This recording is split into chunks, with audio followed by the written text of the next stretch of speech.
Assalamualaikum warahmatullahi wabarakatuh. Salam dan bahagia. Perkenalkan, nama saya Untung Slamet Sugiarto dari SD Negeri 1 Wonojoyo, Kecamatan Wonoboyo, Kabupaten Temanggung. Saya CGP Angkatan 7 dengan pengajar praktek Bapak Arif Setiawan, Magister Pendidikan, dan Ibu Fasilitator Dr. Anda Rina Dwi Marti Sunarsiwi.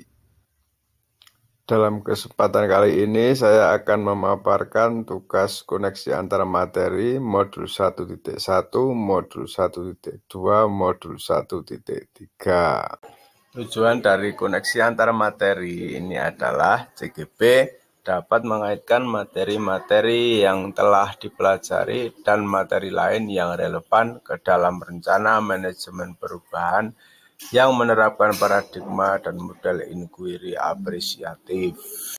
Dengan pertanyaan pemantik, apa yang Bapak Ibu pahami mengenai kaitan peran pendidik dalam mewujudkan filosofi Ki Hajar Dewantara dan profil pelajar Pancasila pada murid-muridnya dengan paradigma inquiry apresiatif di sekolah Bapak Ibu? Keterkaitan antara modul 1.1 Filosofi Ki Hajar Dewantara, modul 1.2 Nilai dan Peran Guru Penggerak, modul 1.3 Visi Guru Penggerak, yang akhirnya bermuara pada profil pelajar Pancasila. Pada modul 1.1 Filosofi Ki Hajar Dewantara, pengajaran adalah sebagian dari pendidikan. Pengajaran yaitu proses mentransfer ilmu dari berbagai sumber yang dipandu oleh guru sebagai pendamping dan fasilitator siswa. Sedangkan pendidikan adalah menuntun segala kodrat yang dimiliki anak agar mereka dapat mencapai kebahagiaan setinggi-tingginya, baik sebagai manusia maupun sebagai anggota masyarakat. Pembelajaran berarti menuntun anak sesuai dengan kodrat alam dan kodrat zaman. Pendidik hendaknya bisa menerapkan 3 semboyan Ki Hajar Dewantara, yaitu ing ngarsa sing tulodo, ing madya mangun karso, dan tutwuri handayani. Pendidikan harus menganut asas trikon. 1. Kontinuitas, berakar pada budaya yang berkesinambungan. 2. Konvergen, pendidikan memanusiakan manusia. Yang ketiga, konsentris, pendidikan menghargai keberagaman. Selanjutnya, yang kami pelajari pada modul 1.2 yaitu nilai dan peran guru penggerak. Nilai guru penggerak berpihak pada murid, mandiri, reflektif, kolaboratif, dan inovatif. Peran guru penggerak: 1. Menjadi pemimpin pembelajaran. 2. Mewujudkan kepemimpinan murid. 3. Mendorong kolaborasi. 4. Menjadi kuat bagi guru lain. Dan yang kelima, menggerakkan komunitas praktisi. Yang kami pelajari modul 1.3 Visi Guru Penggerak. Visi guru penggerak adalah representasi visual tentang bagaimana murid kita di masa depan, yakni mewujudkan profil pelajar Pancasila. Dalam menyusun visi, hendaknya berpihak pada murid sebagai landasan segala perubahan dalam pendidikan dengan pola pikir positif melalui pendekatan inquiry apresiatif menggunakan tahapan bagja. Kesimpulan keterkaitan materi. Seorang guru penggerak hendaklah mampu memahami nilai dan peran guru penggerak untuk mewujudkan visi yang sudah disusun berdasarkan filosofi pemikiran Ki Hajar Dewantara, yaitu berpihak pada murid. Visi akan tercapai jika terukur, konkret, sistematis, dan terarah. Maka diperlukan pendekatan inquiry apresiatif atau pendekatan berbasis kekuatan dan kolaboratif. Visi saya sebagai guru penggerak yaitu menciptakan generasi berprestasi yang berakhlak mulia dan menjiwai profil pelajar Pancasila. Prakarsa perubahan yang akan saya lakukan adalah mewujudkan profil pelajar Pancasila dengan menumbuh kembangkan budaya sopan santun.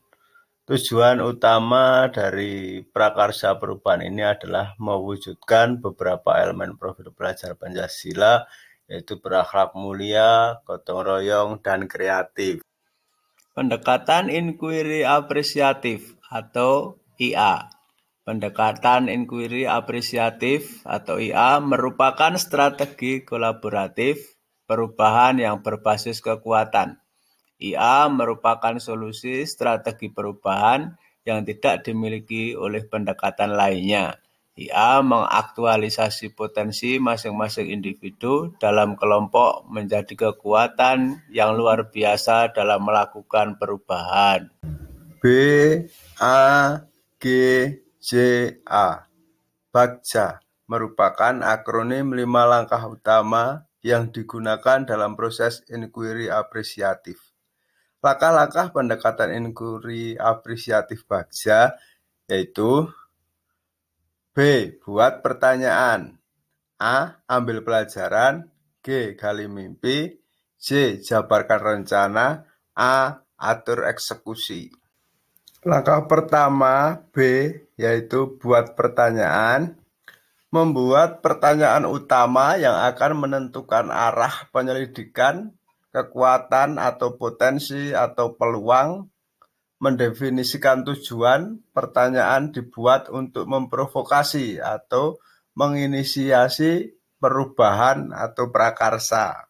Pertanyaan yang saya buat untuk prakarsa perubahan yaitu apa yang harus saya lakukan untuk menumbuh kembangkan sikap sopan santun anak. Selanjutnya, tindakan penyelidikan yang saya lakukan. 1.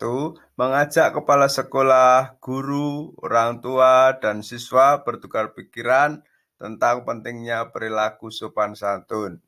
2. Mengidentifikasi budaya di lingkungan sekitar yang bisa menumbuhkan sikap dan perilaku sopan santun. Langkah selanjutnya adalah A. Ambil pelajaran, yaitu menyusun pertanyaan lanjutan untuk kenali kekuatan atau potensi atau peluang lewat penyelidikan, mengidentifikasi atau mengapresiasi yang terbaik dari apa yang telah ada, menemukan inti positif. Setiap pertanyaan dibuat dengan hati-hati dan sifatnya positif. Menentukan cara kita menggali fakta, memperoleh data, diskusi kelompok kecil maupun besar, survei individu, multi unsur. Pertanyaan yang saya buat, 1. Siapa yang mempunyai pengalaman dalam menumbuh kembangkan budaya sopan santun di sekolah? Aktivitas apa saja yang dilakukan dalam menumbuhkan budaya sopan santun? 3. Situasi yang bagaimana yang memperlihatkan budaya sopan santun. 4. Keterampilan apa yang saya miliki untuk menumbuh kembangkan budaya sopan santun ini. Tindakan penyelidikannya adalah 1. Berdiskusi dengan rekan sejawat tentang kebiasaan-kebiasaan yang menumbuh kembangkan sikap sopan santun. 2. Mencari contoh nyata di mana budaya sopan santun dikembangkan dengan baik. 3. Mengajak anak-anak untuk mengenali dan membiasakan aktivitas yang menumbuhkan sikap sopan santun sekaligus menjadi contoh baik untuk anak-anak. Langkah berikutnya adalah G, yaitu gali mimpi. Dalam gali mimpi ini, kita bisa menyusun deskripsi kolektif bila mana inisiatif terwujud, membayangkan dan menggambarkan masa depan. Gambaran masa depan dimunculkan dari contoh-contoh yang membumi dari masa lalu yang positif, mengalokasikan kesempatan untuk berproses bersama multi unsur. Kapan, di mana, siapa saja. Pertanyaannya yaitu, apakah kebiasaan-kebiasaan baru yang saya bayangkan terjadi jika sikap sopan santun sudah tumbuh dengan baik? Bagaimana perasaan saya ketika budaya sopan santun sudah terwujud? Hal baru apa yang akan dikembangkan jika sikap sopan santun sudah terwujud dengan baik? Tindakan dan penyelidikannya membuat narasi yang menggambarkan siswa yang berperilaku sopan santun, menceritakan jika sikap sopan santun sudah dimiliki semua siswa, mengembangkan lebih baik lagi menuju siswa yang berakhlak mulia. J. Jabarkan rencana. Dalam langkah ini, kita mengidentifikasi tindakan konkret yang diperlukan untuk menjalankan langkah-langkah kecil, sederhana, yang dapat dilakukan segera, dan langkah berani atau terobosan yang akan memudahkan keseluruhan pencapaian. Menciptakan organisasi yang ideal demi mencapai mimpi. Mempertahankan perubahan positif atau menindaklanjuti masa lalu organisasi yang paling positif dan potensial. Menyusun definisi kesuksesan pencapaian bertahap. Pertanyaan yang saya buat yaitu 1. Apa langkah yang sederhana dan mudah yang akan saya lakukan? 2. Berapa lama penumbuhan sikap sopan santun akan dilaksanakan? 3. Bagaimana cara mengukur tingkat keberhasilan penumbuhan sikap sopan santun pada siswa? 4. Bagaimana cara memberikan motivasi kepada siswa untuk menumbuh kembangkan sikap sopan santun? Tindakan dan penyelidikan. Mengadakan survei kepada siswa, guru, dan orang tua tentang program pembiasaan yang mampu menumbuhkan sikap sopan santun.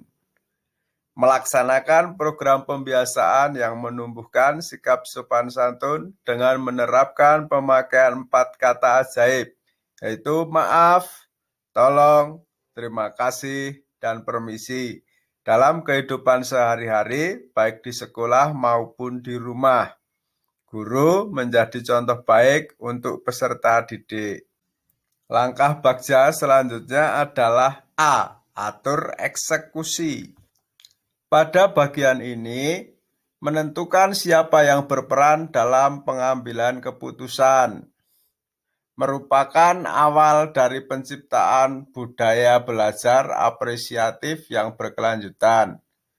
Menyelaraskan interaksi setiap orang atau unsur terlibat agar dapat bersama-sama menciptakan masa depan.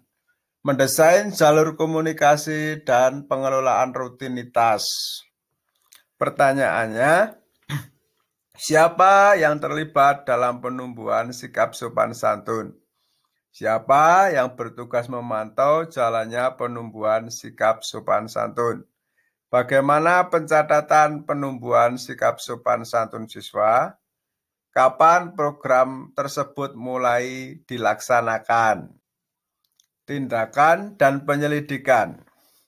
Berkoordinasi dengan kepala sekolah, rekan sejawat, orang tua, dan siswa menumbuhkan sikap sopan santun. Guru, kepala sekolah, siswa, dan wali siswa terlibat aktif dalam penumbuhan sikap sopan santun ini. Menyusun instrumen penilaian sikap yang relevan. Menyusun jadwal untuk pelaksanaan. Menyusun rencana tindak lanjut. Melakukan refleksi terkait program yang dilaksanakan. Setelah menerapkan prakarsa perubahan dengan inquiry apresiatif menggunakan langkah-langkah bagja, maka visi awal saya yang semula menciptakan generasi berprestasi yang berakhlak mulia dan menjiwai profil belajar Pancasila akan saya revisi dari visi saya yaitu menciptakan generasi berprestasi, berakhlak mulia yang bertanggung jawab dan menjiwai profil pelajar Pancasila. Bapak, Ibu guru hebat semuanya, itulah rancangan prakarsa perubahan yang saya tuangkan melalui kanvas Bagja. Semoga bermanfaat. Jika ada salah, mohon untuk dikoreksi. Terima kasih. Salam guru penggerak, tergerak, bergerak, menggerakkan. Wassalamualaikum warahmatullahi wabarakatuh.